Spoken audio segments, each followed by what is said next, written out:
And away we go. It is the nightcap right here on BearcatJournal.com. It is Tuesday, April 12th. Opening day in Cincinnati. That didn't go great. But if you don't like it, what are you gonna do? You're screwed. Where are you gonna go? Where are you gonna go? I'm sure I'll have plenty to say about that fiasco tomorrow. 3-6 on Cincinnati's ESPN 1530. Anyway, this show brought to you, as always, by our good friends at Galactic Fried Chicken. Visit www.galacticfriedchicken.com for Android. Get the app for Android, iPhone, everything Galactic. The number 2 chicken in the city, Aaron. Yeah, it is.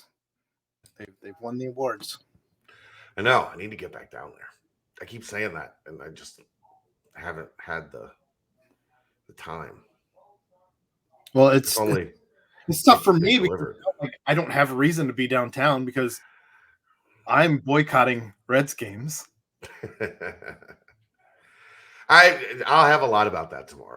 The sad part is I'll have a lot about it tonight. Yeah, the sad part is I think it's actually a team that could be pretty fun to watch, but it's what happens when your owner's a dumbass. And his son's a narcissistic prick, but what do I know? Yeah, exactly. All right, let's talk some Bearcats here. Sure, better than talking Reds. Yeah, spring practice 14 today. It is essentially the last practice of spring. There will be one more Thursday. They'll go through about half of a normal practice and then do the special team. They do a special team scrimmage just to get some live action in on kickoffs and punts and field goal units and get, one last dress rehearsal and all that stuff. I don't think I'm going to be able to be there, unfortunately. Again, spring break strikes again. Just take her with you. Yeah. She would go if she knew she could see Jameson, she would go. No. Here's what you do. You promise her Galactic, get her a Smushmallow or whatever these pillow things she has. Those things are like $40. Well, then get her Galactic. Tell her you're going to Galactic for lunch and call it a day. If she could see Jameson, she would go. If I was like, Jameson will be there, she would instantly. Tell her anyway. Yeah. Getting her to wake up at 8 o'clock in the morning and dealing with her at 8 o'clock in the morning. Not so much. She's got. That's why we send her to school that early. We don't want to deal with her at that time. She has to go to school for that. She has her dad's sleeping schedule, which is not early. She doesn't like the early, but so full practice. Well, almost full practice. They cut about, I don't know, half an hour short today. I would guess just post scrimmage, give the guys' legs a little bit of a break as you're winding down towards the end of spring. Still did a lot of 7-on-7. Still did a lot of team stuff. Just not as much of the individual stuff that normally scatters in throughout the middle of practice. I thought the back seven was really good today. Aaron, I promise there was 3 times the amount of balls that Ben and Evan just chucked out of bounds because there was nobody open. We talked about the spring game where they were 9 of 18 or something, 10 of 21, something like that. I think. Right. I mean, that's similar percentages. Right. Similar. So the back seven was really good today. Jabari Taylor had a good day. Rob Jackson had a good day. The Godfather had a sack today. Usual suspects. The Godfather just took the center and walked him to Brady Lichtenberg. And was he running him off?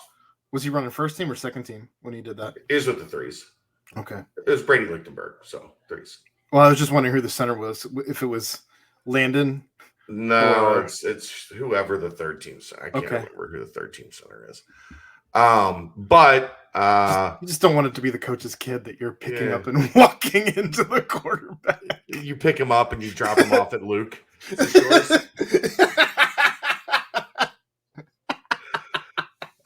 I found this. The tag in the back of the jersey said Fickle. It belongs to you.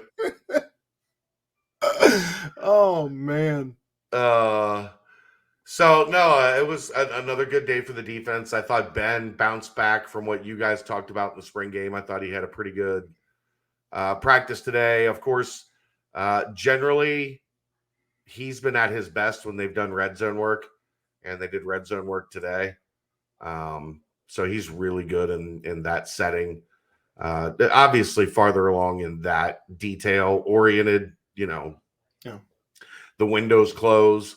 But Evan did have a nice touchdown throw to Trey Tucker in the red zone, where put it in a pretty tight window and stuck it on him, and Trey scored. The slots were really good today. Trey was really good. Will Pauling was really good. So I've been encouraged. I was a little, the first half of camp, man, Will Pauling didn't do much. And I was a little worried. Like, this guy had it. Yeah. His name didn't come up nearly as much this year as it did last year. Yeah. But he's had a good close of camp, which hopefully puts him on the right trajectory into the summer. Chris Scott was back on the field. That was good. I love that kid. Love that kid. I mean, I think you could say that you could make that same argument for either Scott at this point. I mean, yeah, well, Tyler, we know, like, he's a proven commodity at this point. But yeah, Chris Scott, just kind of coming into his own. What was he doing today that was so impressive? Not a whole lot. Just he was getting back into the flow of things, so he wasn't overly active today. He was going back and forth with Jaquan Shepard quite a bit. Those two have a little. They like to talk a lot when they're squared up against each other. Chris Scott made a play on him and let Jaquan know, because Jaquan was talking.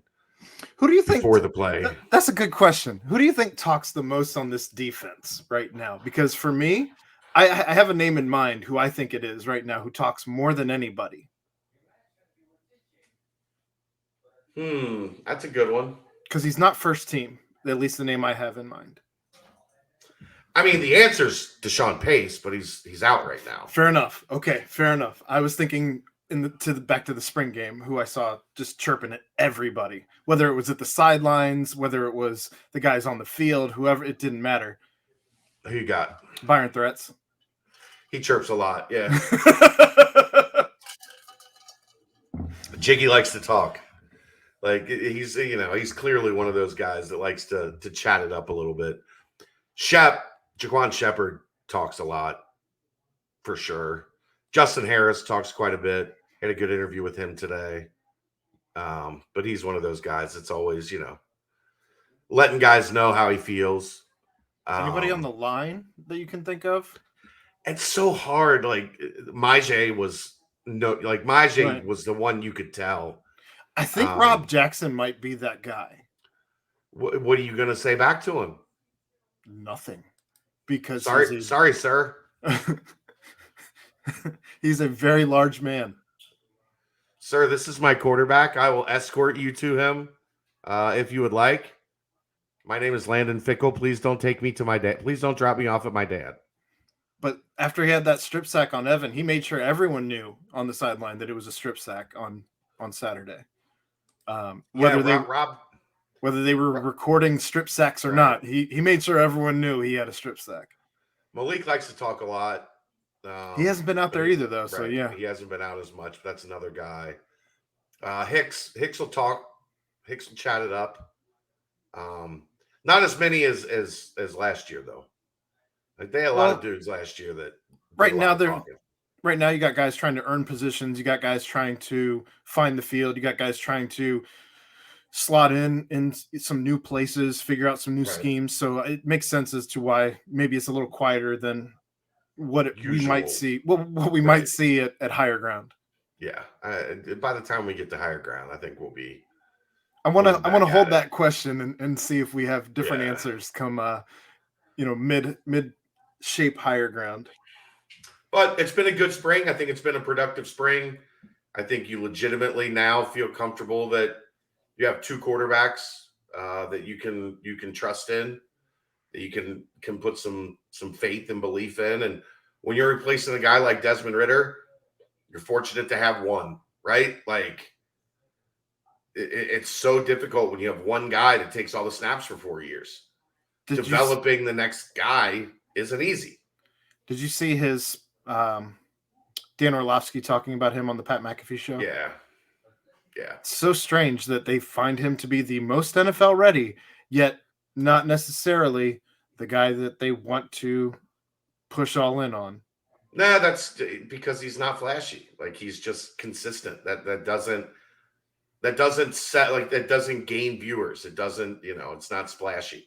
Malik Willis is splashy. Like, I get it. I don't think it's right, but it'll be very interesting to see who's still in the league in 3, 5. Well, Dez will be in the league long as long as he stays healthy. Dez will be in the league longer than anybody in this class. I think you're right, because he's a great locker. Even if he's a career backup, he's a great locker room guy. He could very well be a journeyman. Yeah. Like, he could be a quarterback coach. He understands the game. He understands concepts. So yeah, Dez will be there. Did you see Sauce on SportsCenter this morning? I missed that one. I haven't seen that one yet. It was like a little 90-second, like, him talking, like, interview with Sauce, kind of hyping himself up. Very cool to see that kid starting to, like, really get the national spotlight, the national attention.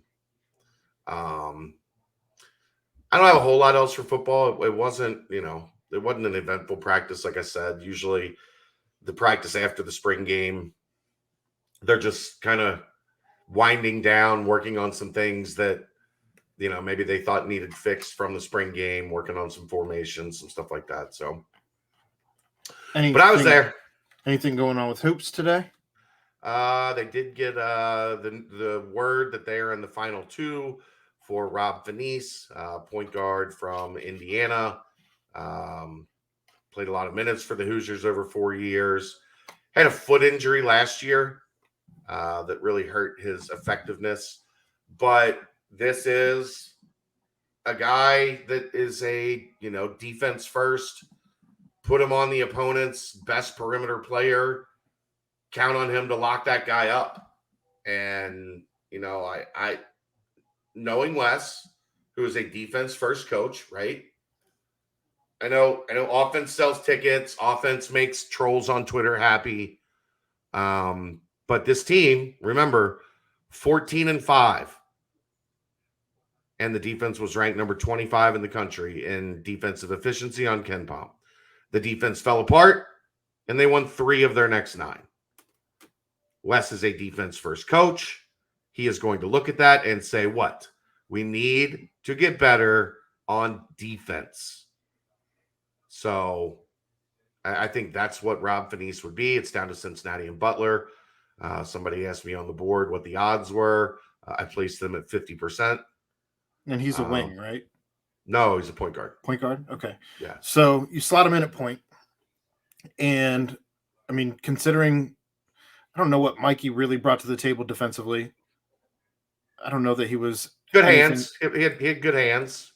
I think he struggled to stay in front of guys just one-on-one. I was going to go with that you're probably looking at about average with Mikey. Yeah, about average. There were some things he did well, some things not so well. If you look at Micah, I think that you're also probably sitting at average to above average defensively. And you average a little bit maybe above. He's still struggled with off-ball defense, but yeah.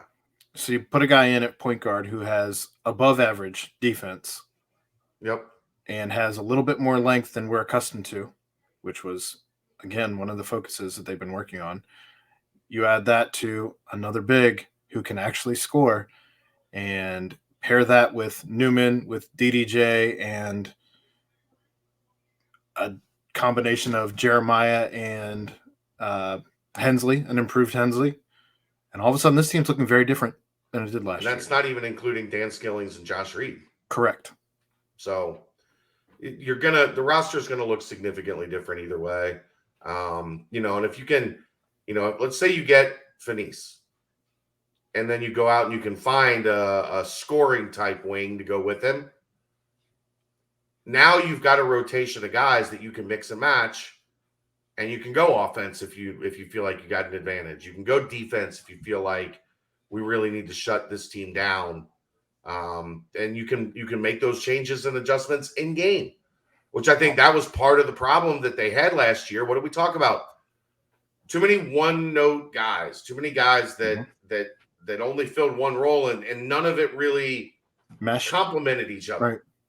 None of it, you didn't have this guy that makes this guy better. This guy does this that makes that guy better. And hopefully you're bringing in, if looking at Ezekpe and potentially Finis, you bring both of those guys in. Ezekpe's got some offensive skills, some rebounding that you need. Finis's got some defense and some toughness. I think that team wasn't exactly – I don't think they were soft, but I think in terms of like game toughness, closing out game, like, getting stops in the final 4 minutes of a game, like the things that win you games. We know what that's like. Right? So I think it would be a good addition. I think it would be something that this team – it would fill a need that this team had when you logistically and realistically look at the roster from last year. Without also creating a logjam for any potential new kids that you bring in, either with Reed and Skillings or with the next class with 23. What was that? I don't know. Your internet spazzed out for a minute. Yeah, without causing a logjam for 23 kids as well. Yeah. All right, I think that about wraps it up. You've got a show to do. Yes, sir. So I will let you get to that. I'll probably just let you guys do your thing. I don't want to waste my Reds rants tonight. I'm sure I'll be there listening. Get to the part of the punctuation YouTube page and check out the show. And I will see you here tomorrow night. No, I won't. Tomorrow night, you're either going to have to find somebody if you want to get Dave or somebody to go with you. You're going to have to find somebody for a nightcap tomorrow night because I'm going to see Jack White. Very good. My wife insists that we're going to see Jack White, so we're going to see Jack White. So, have fun. He just got engaged and married on stage, I believe. Oh, wow. He just played the national anthem a couple nights ago in Detroit, too. It's really good. I think that was where he was doing a show when he got engaged on stage and married on stage. I believe that all happened in the same night, if I'm not mistaken. I guess maybe he needed a new drummer. All right, we'll see you next time. Thanks, as always, to Galactic Fried Chicken. This is the Nightcap right here on BearcatJournal.com. See ya!